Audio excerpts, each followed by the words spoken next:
Thought I would show a doodle that I did. I did it one night when we were, well, when my friend and I were at the dance hall. Granted, I couldn't dance. I mean, I can't dance for shit. I think it's more because I'm embarrassed to do so. Um, I don't know, I'm not very coordinated. So, but I doodled this in very shitty lighting, and I honestly wanted just to make a face that looked like it was dripping and just deformed. So I actually might make this into a final drawing, but I would redo it on different paper. There you go.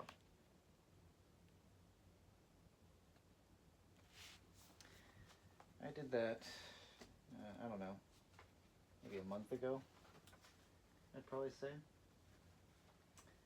Um, I'm actually starting to fill out my sketchbook, which actually surprises me. Um, Tomorrow I'm kind of debating on how I'm going to try and tutor or teach SAT math. It's not like it's hard, it's just, again, like I mentioned before, I don't know how to engage the kids. I mean, granted, these are high schoolers, but I don't know. My style of tutoring or teaching is just to leave you to read. And if you have questions, come ask me, and I can explain. I mean, because granted, I didn't write the curriculum, and I would like to write or create my own lesson plans, but that's not really off the clock, paid time. Well, rewind. It's not paid. Like if I were to leave, my workplace and go home and make lesson plans, that's not paid. I'm only paid when I'm there, which is sad because I would like to actually do something to help these kids, but at the same time I do need the money and I do need to invest my time into trying to better myself.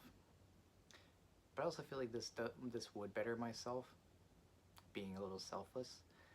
So I'm debating on what to, like, what kind of lesson plan to make. Um, and I don't really want to make a lesson plan for SAT math because that's just boring. Maybe for the other subjects like algebra, trigonometry, pre-cal, calculus, all the way up to differential equations, maybe. But that would be quite a while. Um, I don't know. I'm kind of stumped on how to write a lesson plan. Because at the same time, I feel like learning something shouldn't be forced. You shouldn't be sitting in a classroom trying to understand a subject. You know, I mean, hell, when I switched to math when I was in community college, I studied math in my spare time. I was actually still going for an art major, but I didn't like it, so I started reading Calculus 2, Calculus 3, teaching myself some differential equations, and I liked it. And then when I took the classes, it was actually pretty easy. Granted, I didn't do as well as I'd like to in the classes because I have testing anxiety, but I did well enough to keep my GPA relatively high in community college. My GPA was like 3.85 when I left. But granted, I will admit I did slack off a bit. When I was in high school, my GPA was like 3.96. That actually got me a scholarship to help pay for the first semester of college, but that was it. But it was better than nothing, so I'm grateful for that. And then I graduated from university, my GPA dropped to a whopping 3.38. Yeah. So, needless to say, my burnout was showing. Um, but, um, I found it was better for me to learn something when it wasn't forced. And I think that's the contradiction there when you're trying to create a tutoring center or like a test prep place. You're just force feeding someone to listen to concepts that they might otherwise be interested in if they go out and explore the world and ask themselves the questions that they need to ask to lead them down that path.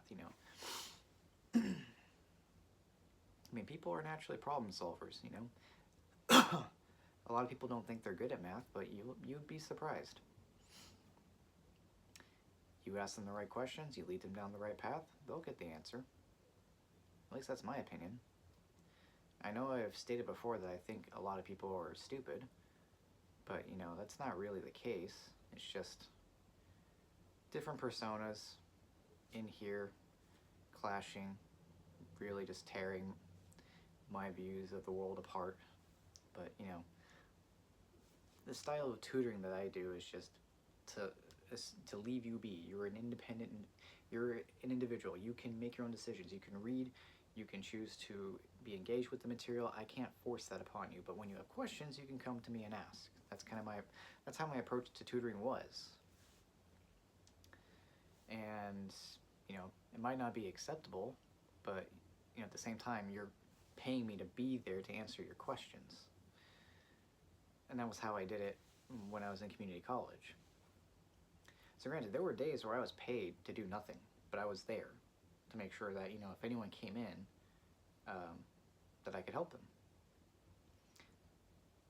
The thing that really made me happy during that time was just seeing, you know, that enlightened look, like they knew the answer now all of a sudden. They understood it. You know, even if it was an easy subject for me, it was hard for them and they understood it. And now they don't need me anymore. I think that's also a hard reality to accept, is that the job that I want really involves making myself obsolete.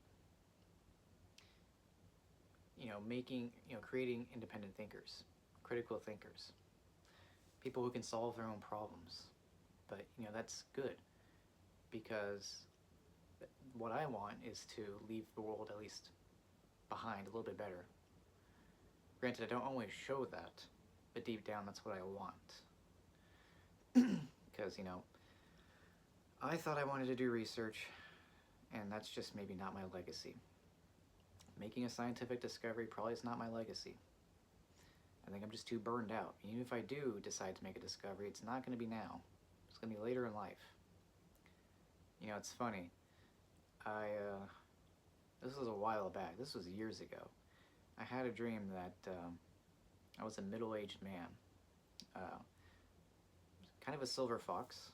I can't remember if I actually had long hair. I think I did, but it was blurry. But the only thing I could tell about the dream was that I was in a lab room, a bunch of other people, and they're all clapping and congratulating me on some discovery. And the discovery had to do with time. And that's also something that I'm obsessive about. Not to an extent where, like, I'll try and write out equations and all that fun jazz. It's more of, you know, I like to think about it from time to time. You know, what is it? And, you know, we still don't have an understanding of it. We still don't know what it is. But, you know, if I can, I'll rewatch a video, which was actually really interesting. It talked about the concept of quantum time. I could be wrong, and I'll go back and correct this, but it's basically that time is really a result of quantum mechanics, entanglement. Different universes being entangled with different outcomes. We just see time as, you know, entanglement from different configurations of a frozen universe. So there may be countless universes where nothing's happening, but time goes on for us in our universe because it's entangled with different parts of different states of this vast phase space, so to say. When I say phase space, I mean the space of all configurations, the space of all possible realities. And time is really just some path through that phase space. I think that is what they were talking about when it came to quantum time. But granted, I watched that video when I was high, and that's kind of what I got from it. But that's if I remember it correctly, but I'll have to go back and look. But you know, I think my legacy is to be an educator. Exaggerated facial expression. I just like teaching others. I like finding new explanations for something that's difficult, or even something that's easy. Make it easier, you know? I find it fun. It gives you a better understanding of the subject as well. I also liked tutoring because it kept me sharp. So, you know, maybe one day I'll go back for the PhD. Who knows? I mean, PhD in physics, maybe I'll study gravitation. That is one subject I do like, as well as, quantum mechanics, because it's more math-based than anything else. But I don't know. It's just me feeding into a broken system and continuing the cycle. That's my conflict there. If I go for the advanced degree, I'm a hypocrite. I'm just continuing to feed the system. I'm going in to academia and doing the publish or die scenario until I finally get that, title of doctor, and then go and teach and continue to fuel it. I don't know if I can continue that cycle. So hence, the reason why I would like to continue the channel, but eventually to do lecture videos and also art videos. But granted, I need to figure out my job situation first and get a full-time job that actually pays enough to pay the bills. So if I get full-time hours at this tutoring place, fantastic. I'll wait a few checks or a few months, get a bunch of paychecks saved up, and use some of that money to buy equipment. But, those are my goals and aspirations, and I think that's what makes me happy. I also think just being an artist also makes me happy. But as long as I can maybe make some money off of it. I know that sounds bad, but at the same time, I would like to continue it in the sense that people appreciate it and people want to buy it, and then I can use that money to make myself happy by buying stuff that I like, or just continuing to have enough to live. I mean, because right now I'm just dipping into savings. Even though I'm earning some money, I'm not earning quite enough to continue to build. But, I'm not in dire straits, so I'm very lucky to say that. But it also makes me angry to say that because I wish a lot of people were lucky. Or I wish a lot of people were in a better position. But our society is broken. And that's the thing that keeps creeping into my mind and fueling depression. Everywhere I go, I just view only the negatives. But, with the change in medication, I haven't been thinking about it lately. I've just been, going about my business. And,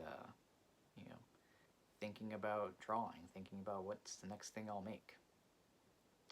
Someone actually wanted me to do a commission piece for a late DJ from our city, and this person said they'll come back to me with the budget for the studio that wants to do this, and I'll do my best. I might try and set up my projector for that one, just so I can trace everything out, so I can really, really, really focus on shading, because that may be my first hyperrealism portrait. Depending on their budget, that's, fuck the budget. If they have at least something, that's better than nothing, but we're probably looking at maybe 50 to maybe 100 hours of work for a hyperrealism portrait. And depends on how big they want it. If they want it big, easily 100 plus hours. But, for someone who's gone, this will be a way for me to create something that other people can, appreciate or remember them by. So, yeah, I'm doing it for money, but, whatever they give me, they can give me. Just as long as, they're fine with me potentially making a hyperrealism portrait for, their friend. Anyway, I think I'm going to try and watch some TV. I gotta start a course on level 2 security license, just in case. That's a backup plan. Anyway, I hope you all are doing good. And, again, thank you for 170 subscribers. Jesus, and in 1 week I gained 100 plus subscribers. That's nuts to me. So I'm glad you guys get something out of this. And hopefully in the future you guys can get more out of this. So, anyway, that's it for now. Good night.